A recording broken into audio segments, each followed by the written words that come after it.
Hello, good morning students.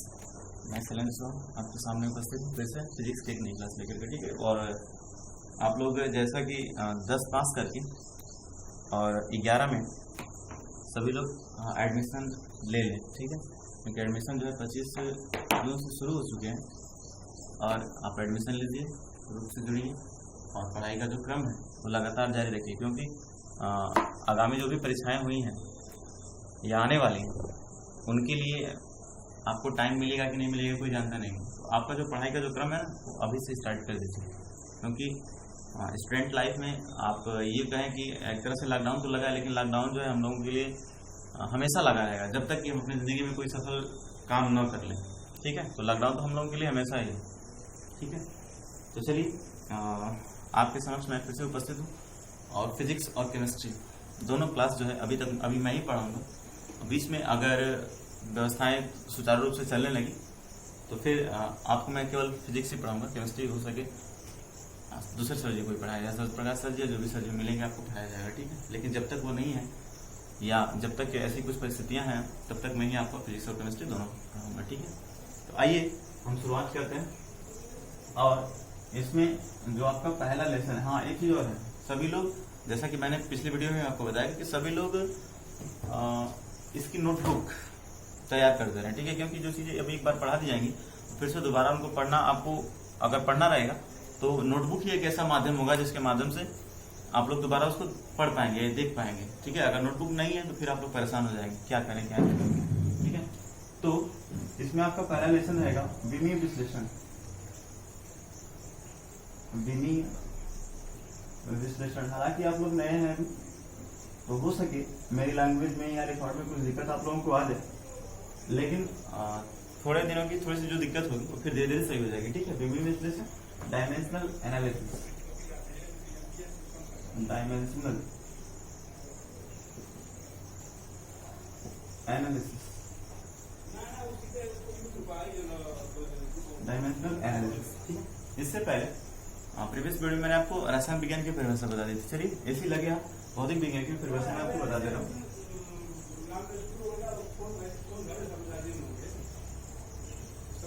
तो 9 और 10 में, ठीक है, कहीं कहीं ये फिजिकल साइंस लिखा मिलता है। ठीक है, कहीं कहीं सिर्फ फिजिक्स लिखा हुआ मिलता है, ध्यान दीजिएगा, इसमें आप कंफ्यूज ना होइएगा। ठीक है, दोनों मिल सकता है, फिजिकल साइंस या फिजिक्स। ठीक है, अब जैसे कि मैं इससे पहले मैंने आपको बता दिया कि भौतिक विज्ञान, रसायन विज्ञान और जीव विज्ञान ये तीनों विज्ञान की शाखाएं हैं। तो चलिए उसी से इसकी भी परिभाषा बनाते हैं। यहाँ हम लिखते हैं भौतिक विज्ञान कामा, हाँ एक चीज और इन्वर्टेड कामा में लिखेंगे। ठीक है, विज्ञान की वह शाखा है यानी कि ब्रांच है जिसके अंतर्गत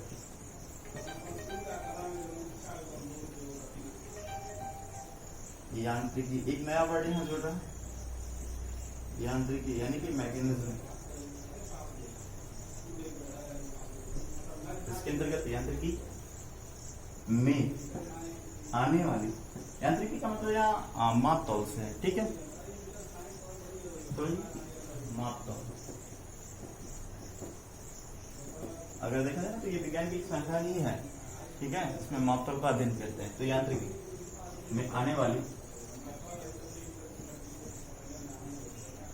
सभी भौतिक राशियों,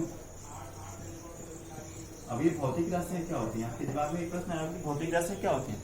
भौतिक राशियों में जैसे आप पढ़ते हैं ताप, ठीक है, दूरी, दाब, ठीक है, ये से बहुत सारे। तो भौतिक राशियां जैसे यहाँ लिख दीजिए, जैसे ताप, ताप, दूरी, आयतन एक्सेट्रा। ठीक है, का अध्ययन करते हैं, अध्ययन करते हैं। तो हमने लिख दिया भौतिक विज्ञान विज्ञान की व्यवस्था का, जिसके अंतर्गत यांत्रिकी में आने वाली, यांत्रिकी का मतलब मापतोल या मैकेनिज्म जो भी होगा। ठीक है, सभी भौतिक राशियों, जैसे भौतिक राशियों का मतलब ताप, दाब, आयतन एक्सेट्रा जो भी हो। इन सब का अध्ययन हम फिजिक्स में करते हैं। ठीक है, यहाँ तक परिभाषा भी आसान है। और अभी यहाँ से आपका लेसन भी शुरू हो जाएगा। देखिए कैसे, जैसे पहला आपका शब्द है विमीय विश्लेषण। अब विमीय विश्लेषण का मतलब कि अगर आप कोई मात्रक हम दे दें तो उसकी बीमा आप कैसे निकालेंगे। जैसे शुरू करते हैं लंबाई। ठीक है, लंबाई एक राशि है, यह भौतिक राशि है। ठीक है, और इसका जो मात्रक होता है वो होता है मीटर। इसका मात्रक क्या होता है? मीटर। ठीक है, और इसकी जो बीमा होती है, इसकी बीमा को हम कहते हैं एल। अब आपके दिमाग में एक चीज आई होगी कि आखिर एल ही क्यों इसको लिखा गया। लंबाई यानी इंग्लिश में इसको कहते हैं लेंथ। ठीक है, और लेंथ में अगर जो पहला हम लेटर देखें एल है। ठीक है, और यही एल बड़े कोष्टक में अगर लिख दिया जाए, अगर यही एल बड़े कोष्टक में लिख दिया जाए तो ये इसकी लंबाई की बीमा होगी। आएगा समझ में? दूसरी राशि द्रव्यमान। ठीक है, द्रव्यमान। अब इसका द्रव्यमान का मात्रक सभी लोग जानते हैं क्या होता है? किलोग्राम। ठीक है, और इसका जो बीमीय सूत्र होता है, जो बीमीय सूत्र होता है उसको हम कहते हैं एम। लेकिन एम को हम लिखेंगे बड़े पुस्तक में। फिर कहेंगे यह कहां से आ गया? क्योंकि द्रव्यमान का मतलब होता है मास, और मास का जो पहला अक्षर है वो क्या है? एम। और इसी एम को अगर हम बड़े पुस्तक में लिख दें तो ये इसकी क्या हो जाएगा? बीमीय सूत्र हो जाएगा। ठीक है, अब दूसरा हो गया समय। ये देखिए, ये सभी मूल राशियां हैं। मूल राशि आप लोगों को 9 में पढ़ाया गया होगा। मूल राशियां 7 होती हैं। ठीक है, चलिए, तो समय। समय का मतलब इसको इंग्लिश में आप क्या कहते हैं? टाइम। और टाइम का जो मात्रक होता है वो होता है सेकंड, है ना? यूनिट मात्रक तो यही होता है, सेकंड होता है। ठीक है, ये भी मूल मात्रक है। और इसको हम अब बता सकते हैं बड़े पुस्तक में इसको हम क्या लिखेंगे, क्योंकि समय को क्या कह रहे हैं? टाइम कह रहे हैं। और टाइम का मतलब टी, यानी बड़े पुस्तक में क्या लिखा जाएगा? टी। तो यहाँ हम लिखेंगे बड़े पुस्तक में टी। ठीक है, अगला होता है विद्युत धारा। ये भी मूल मात्रक है, विद्युत धारा। विद्युत धारा का जो मात्रक होता है वो होता है एम्पियर। और एम्पियर में हम जब लिखते हैं तो पहला वर्ड लिखते हैं कैपिटल ए, सॉरी पहला लेटर। तो अगर देखिए यहाँ अभी इसको हम लिख रहे थे, इसका सर एल भी इसका था, एल मतलब लेंथ का, मास का जो एम था उसमें टाइम का टी था, इसको। लेकिन अब इसका जो मात्रक है एम्पियर, उसमें का ए हम लेंगे। ठीक है, कहीं कहीं जो ऊष्मा होती है या ताप जो होता है ये भी मूल मात्रक है। और इसका जो बीमीय सूत्र लेते हैं वो बड़े कोष्टक में इस थीटा की तरह या ऐसे जीरो बना के और यहाँ एक एच की तरह से कर दिया जाता है। ठीक है, आगे चल के मिलेगा आपको पढ़ाएंगे तो कम से कम इतनी चीजें तो आपको आनी चाहिए। अगर इतनी चीजें अगर आपको नहीं आती तो मेरा विश्वास मानिए आप बीमा नहीं निकाल पाएंगे, या जान ही नहीं पाएंगे कि किस चीज की बीमा है। लेकिन अगर सिर्फ ये 4 चीजें कन्फर्म हो गई तो चाहे कोई भी बीमा दी हो, कोई भी मात्रक दिया हो, आप जान लेंगे कि आखिर ये क्या चीज है। ठीक है, तो आइए आप समझते हैं इसको। हाँ, एक चीज और है, आप लोग रफ और पेन सभी लोग साथ लेके बैठे। ठीक है, ऐसा नहीं कि बस मोबाइल से वीडियो खोले और बैठ गए देखने। क्या बैठ के देखेंगे? हम जो भी पढ़ाएंगे उसको कम से कम आप नोट डाउन तो करते रहें और कॉपी पे जरूर लिखते रहें, क्योंकि ये सब बेस की चीजें है ना। अगर बेस ही मजबूत नहीं होगा तो जो फाउंडेशन है ना वो कतई सही नहीं हो सकता। तो आइए हम यहाँ से अपना लेक्चर शुरू करते हैं। हालांकि जो देखिएगा, अभी मैंने एक नाम लिया था मूल राशियां। मूल राशियां ये बड़ा इंपॉर्टेंट है आपको। अगर शायद हो सके तो 9 या 10 के बिल्कुल शुरुआत में ही पढ़ाया गया होगा। मैं जब भी पढ़ाता था तो ये मूल राशियां जरूर आपको बताता था। ठीक है, ताकि पता चले क्या कि ये क्या है मूल राशि। अभी हमने लिखा है ना, यात्री की माने वाली सभी भौतिक राशियों, यानी कि राशियां। अरे राशियां क्या है? जैसे यही तो है, ताप, दाब, आयतन, घनत्व, इसी की तो बात कर रहे हैं ना। समय, द्रव्यमान, लंबाई, यही सब तो राशियां हैं। तो जो मूल राशियां होती हैं वो 7 होती है। और मूल राशियों के कुछ मात्रक भी होते हैं, है ना, जिनको मूल मात्रक कहते हैं। ठीक है, अब दूसरा, इन मूल राशियों के अलावा एक और राशियां होती हैं, व्युत्पन्न राशियां। व्युत्पन्न राशियां का मतलब ऐसी राशियां जो इन मूल राशियों से पैदा हो जाती है, उत्पन्न हो जाती है, बना दी जाती है। और फिर जब मूल, अगर व्युत्पन्न राशियों की बात करेंगे तो इसके भी मात्रक होते हैं, इनको हम कहते हैं व्युत्पन्न मात्रक। व्युत्पन्न मात्रक। ठीक है, तो हम अभी देख रहे हैं, आपको बता रहे हैं कि मूल राशियां कौन कौन है, इसके मात्रक क्या क्या है और व्युत्पन्न मात्रक कैसे है। उसके बाद हम आपको बीमा निकालना बताएंगे। ठीक है, फिलहाल बीमा की जो 4 बातें मैंने आपको बताई, लंबाई, द्रव्यमान, समय और ताप, ये चारों चीजें आप कंफर्म कर लें। मूल राशियां देख लेते हैं। हालांकि मूल राशियों की भी बड़ी एक लंबी परिभाषा है, हर सातों की अलग अलग है, वो आपको देखना पड़ेगा, या कभी अगर टाइम मिलेगा तो मैं आपको बता दूंगा, ठीक है। फिलहाल मूल राशियां अगर हम देखें,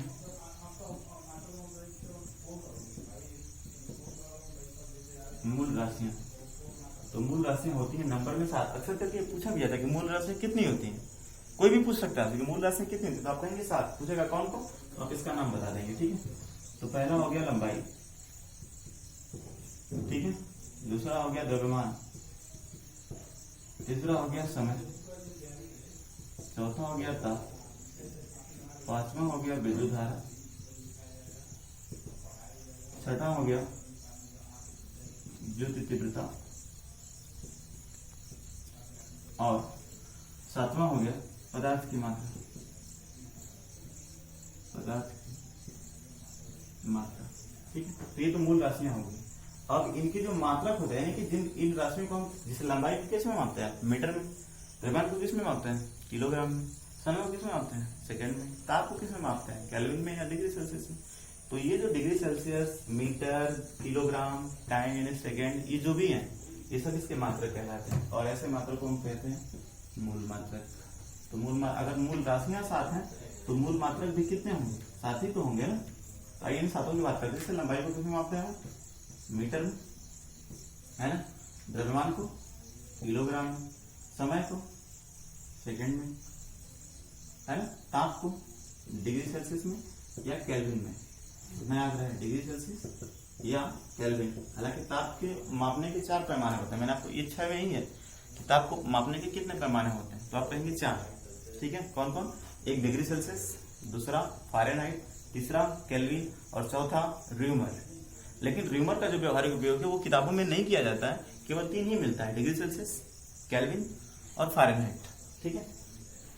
और विद्युत धारा, विद्युत धारा अभी हमने आपको बताया, विद्युत धारा का जो मात्रक होता है वो होता है एम्पियर। ये ज्योति तीव्रता, इसको हम इंग्लिश में कहते हैं फ्लक्स, और फ्लक्स इसका मात्रक होता है कैंडिला, कैंडिला। और पदार्थ की जो मात्रा होती है इसको हम मापते हैं मोल में। केमिस्ट्री का हालांकि जो पहला लेसन है वो मोलर कॉन्सेप्ट से शुरू है, ठीक है। लेकिन मोलर कॉन्सेप्ट मैंने आपको इसलिए नहीं पढ़ा क्योंकि 12 का जब लेसन शुरू होगा केमिस्ट्री का तो वहां भी मोलर कॉन्सेप्ट है, पूरा चैप्टर, जितना 11 में उतना ही 12 में। 2 बार पढ़ने से कोई फायदा नहीं है, आपको एक ही बार एग्जाम देना है 12 का, ठीक है। आपको वहीं पे पढ़ेगा, ठीक है। तब तक ये जो परमाणु संरचना का जो लेसन अध्याय शुरू होगा कल से, उसी को आप पढ़िए, ठीक है।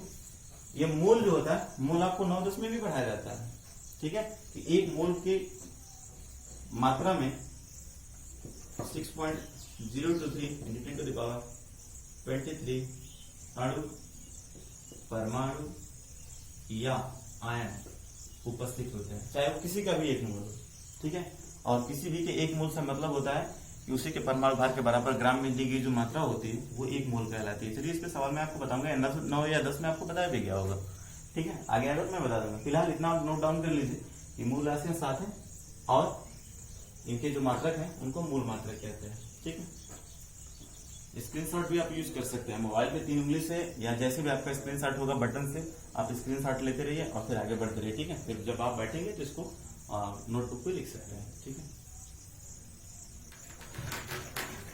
अब इसमें एक दूसरा वर्ड आता है कि मूल राशियों को तो हमने समझ लिया कि 7 हैं, लेकिन इनके अलावा जो फिजिक्स में है वो बहुत सारी राशियां हैं, जैसे कैपिटल जी, स्मॉल जी, है ना, घनत्व हो गया, ठीक है, क्षेत्रफल हो गया, आयतन हो गया, ये सब क्या है, ये भी तो राशियां हैं, लेकिन ये व्युत्पन्न राशियां हैं। क्यों, देखिएगा व्युत्पन्न का मतलब क्या होता है, व्युत्पन्न राशियां, व्युत्पन्न राशियों को हम कहते हैं डेरिवेटिव्स, डेरिवेटिव्स क्वांटिटीज। और फिर इनके मात्रक भी होते हैं, ठीक है।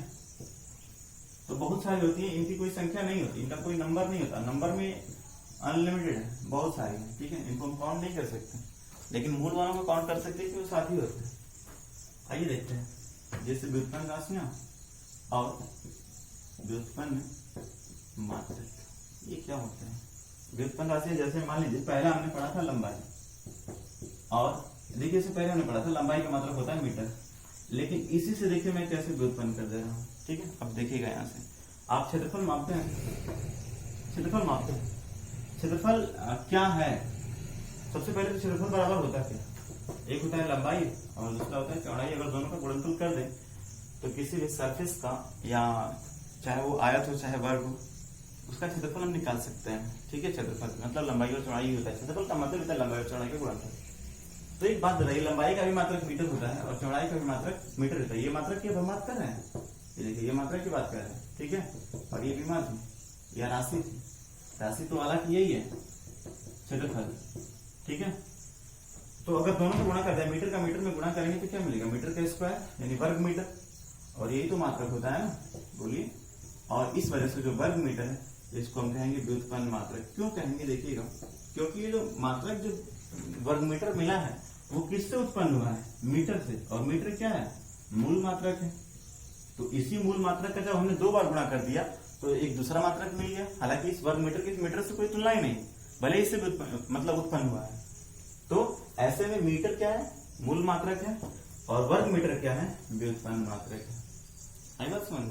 इस तरह से अगर हम देखेंगे तो हमारी मूल राशि थी लंबाई, लेकिन व्युत्पन्न राशि क्या हो जाएगी? क्षेत्रफल। व्युत्पन्न का मतलब होता है उसी से उत्पन्न। किससे उत्पन्न? लंबाई से उत्पन्न हुआ क्षेत्रफल। आई बात समझ? तो ये व्युत्पन्न राशि हो गई और ये व्युत्पन्न मात्रक हो गया, ये मूल राशि हो गई और ये क्या हो गया? मूल मात्रक हो गया। आई बात समझ? इसी तरह से एक और ले लेते हैं, इसी पे बेस रहेगा वो भी, जैसे आयतन। अब आयतन बराबर क्या होता है? सभी लोग जानते हैं, लंबाई, चौड़ाई और ऊंचाई या मोटाई, यही होता है ना। तो लंबाई अगर आप देखेंगे, पूछ सकता है कि यहाँ पे आयतन क्या है, तो आयतन को आप कहेंगे कि ये मूल मात्रक है, मूल राशि। मूल राशि क्यों मूल राशि? देखिएगा, लंबाई का मात्रक क्या होता है? मीटर। चौड़ाई का मात्रक क्या होता है? मीटर। ऊंचाई का मात्रक क्या होता है? मीटर। यानी अगर इस मीटर का हम 3 बार गुणा कर दें तो हमें मिल जाएगा घन मीटर। घन मीटर मिलेगा। देखिए मूल मात्रक हमारा क्या था? मीटर था, लेकिन अगर इस मीटर का हमने 3 बार आपस में गुणा कर दिया तो घन मीटर मिल गया। तो ये क्या हुआ? व्युत्पन्न मात्रक हो गया। क्यों व्युत्पन्न मात्रक हो गया? क्योंकि एक राशि जो कि व्युत्पन्न हुई है किससे? लंबाई से, इसी का मात्रक है।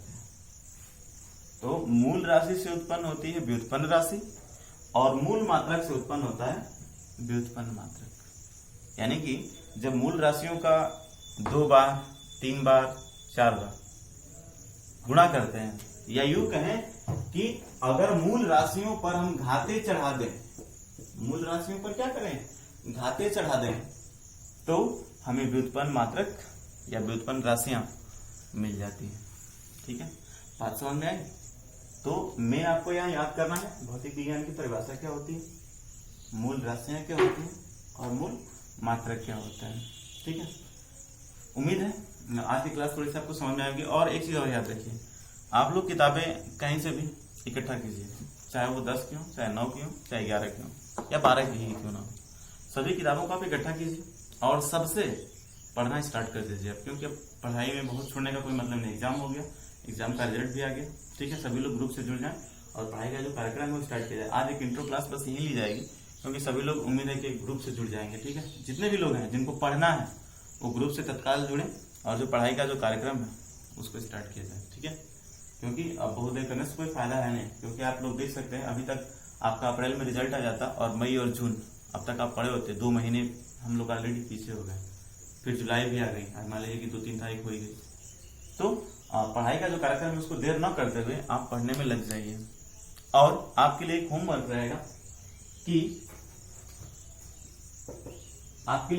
रहेगा कि जितने भी मात्रक हैं उन मात्रकों को आप लिखिएगा। ठीक है, जैसे आप लोग किताब में मिलता है ना, स्मॉल जी मिला होगा, कैपिटल जी मिला होगा, है ना। इसके मात्रक भी आपको पता होंगे। स्मॉल जी का मात्रक क्या होता है? मीटर पर सेकेंड स्क्वायर, पता है ना। इसी तरह से इसका भी मात्रक होता है, बल का भी मात्रक होता है, दाब का भी मात्रक होता है, क्षेत्रफल का भी मात्रक होता है। तो इस तरह से जितने मात्रक आपको कल मिलेंगे उसको आप लिखिएगा। ठीक है, कमेंट बॉक्स में कमेंट भी कर सकते हैं आप लोग। और दूसरी बात यह है कि इसका मैं कल बीमा विश्लेषण करूंगा, बताऊंगा कि इसकी बीमा कैसे निकाली जाती है। और बीमा निकालने के लिए आपको 4 चीजें निकालनी पड़ेंगी, एक ताप की बीमा, एक लंबाई की बीमा, अभी जो मैंने आपको 4 बताया है। ठीक है, लंबाई की बीमा हो गई, द्रव्यमान की बीमा हो गई और समय की बीमा हो गई। ये चारों को कंफर्म होना चाहिए, क्योंकि इन सभी में वो चार ही काम आएंगे, चाहे कोई भी हो। ठीक है। और दूसरी बात, जैसे बल का मात्रक हो गया न्यूटन, तो न्यूटन क्या होता है, एसआई मात्रक होता है, लेकिन एसआई मात्रक से कभी भी बीमा नहीं निकलती है। ठीक है। बीमा निकलती है हमेशा एम के एस से या एम के एस से। ये मापन की प्रणालियां हैं एम के एस। कल मैं आपको हो सके तो इसको बताऊंगा भी, क्योंकि बिना प्रणालियों को जाने आप बीमा नहीं निकाल पाएंगे, समझ ही नहीं पाएंगे। जैसे अगर कह दिया जाए कि एसआई पद्धति में बल का मात्रक क्या होता है, तो सभी लोग जानते हैं कि न्यूटन होता है। लेकिन अगर हम कह दें कि सीजीएस पद्धति में बल का मात्रक क्या होता है, तो बहुत से लोग कंफ्यूज जाएंगे, कुछ लोगों को आता भी होगा और इसको पता है इसका मात्रक होता है डाइन, और 1 न्यूटन बराबर होता है 10 की घात 5 डाइन। ये आप लोगों को बताया भी क्या होगा, लेकिन चीजें तत्काल रिमेम्बर नहीं होती हैं, ठीक है, रिकॉल नहीं होती। तो ऐसे में आप लोग कल पूरी तरह से प्रिपेयर्ड हो जाइए, अपनी नोटबुक बनाइए जिस तरह से भी हो, क्योंकि हम लोग ऑलरेडी 2-2.5 महीने लेट हो चुके हैं। ठीक है। तो बिना देर की अब पढ़ाई में हम लग जाते हैं। ठीक है, क्योंकि नहीं लगेंगे पढ़ाई में, तो अब it is getting too late. ठीक है, चलिए आज की क्लास में बस इतना ही। ठीक है, अगली क्लास में फिर से मिलेंगे, तब तक के लिए बहुत बहुत धन्यवाद। ठीक है।